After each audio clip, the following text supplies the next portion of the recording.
This is the Washington Week Webcast Extra.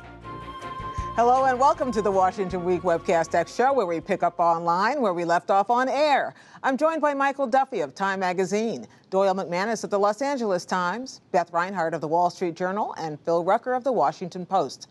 Just when you thought the year could not get any weirder, one of this cycle's presidential candidates jumps from the debate stage to Dancing with the Stars. I have to admit, I thought it was a mean Twitter joke when I first read what former Texas governor and two-time presidential candidate Rick Perry would be joining the cast of the popular dance-off this season. But Phil Rucker, it turns out, got it from the horse's mouth. What was he thinking, Phil? Well, he's not a very good dancer. He's actually only danced 4 times in his life, or publicly, rather, in his life. But we like to think he dances in private, right? We don't know what he does. We don't know. But he wants to promote veterans issues, and he has a deal going with the show's producers that he can talk about veterans when he's on the show. And he's in the middle of rehearsals trying to learn all these different dances. But the thing he said that was so striking in the interview is that it's not much different than politics. He said politics is basically reality TV now. You have to perform. And the onus is on the politicians. You don't have to have rhythm to do politics, as we have witnessed many times. Well, but he's developing rhythm. Developing rhythm. He's the tango, cha-cha. He's learning it all. Has he watched the show before?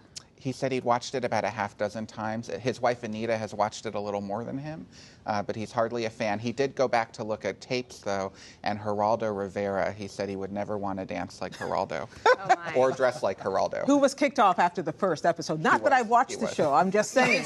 I read that somewhere. Okay. I guess the back problems that plagued him in the last campaign are solved, I hope. We'll find out in that first season premiere. I know you'll be there watching. I'll read what you write. How's that? How's that for you? Hey, Beth, let's talk about some down-ballot questions this week. We were watching, at least earlier this year, very closely what was going on with John McCain in Arizona and Marco Rubio, who changed his mind, decided the Senate was a good place to be after all, in Florida. They both won by pretty healthy margins. Neither of them are exactly in the Trump camp. What does that mean, if anything? Well, they had flawed opponents. Marco Rubio ran against someone who was not known in Florida. He's obviously very well known as a former House Speaker, as a presidential candidate, as a Senate candidate. And indeed, he crushed his opponent and has also been keeping his distance from Donald Trump. It's interesting that you mentioned John McCain. When Trump gave his speech in Arizona, and one of the warm-up speakers said, hey, how about our hometown senator winning his primary? The crowd booed. So that tells you something about the disconnect between the Trump support and the Republican Party. Let's talk a little bit about the debate prep. We heard today, this is Friday, September 2nd, about who the debate moderators are going to be. But I'm also curious about how these folks prepare for these debates, not just not the moderators at all. I may know a thing or two about that. It's very hard. But the candidates, how do they do that? Who do they show up? Who plays the other people on the stage? How do they pull this off? Well, like everything else in this campaign, Gwen, you're talking about an asymmetrical situation. They seem to be going about it in 2 different ways. So let's start with Hillary Clinton. She's doing it the classic way. You start with all the briefing books, you start with all the questions and the answers. Hillary Clinton, the wonk extraordinaire, basically has that all down. So the main thing is, you need somebody playing the other candidate, and you've got a whole murder board of people figuring out what kind of questions is the other candidate going to throw you. As far as I know, we still don't know who's playing Donald Trump in the Hillary Clinton debate prep. That's been one of the best guarded secrets. But the real problem is which Donald Trump is going to show up. Is it going to be, and last week's news in Mexico and Arizona was a good example, is it going to be the statesman-like Donald Trump of Mexico City or the ferocious attack dog of Phoenix? My money is on the attack dog, which means that Hillary Clinton has to be ready for the sucker punch about her family finances or Bill Clinton's peccadillos that comes from I keep thinking back to the Rick Blasio Senate debate when he decided he was going to be the attack dog and go after her, and she walked away looking like the victim. There's an antsy thing to running against a woman. True.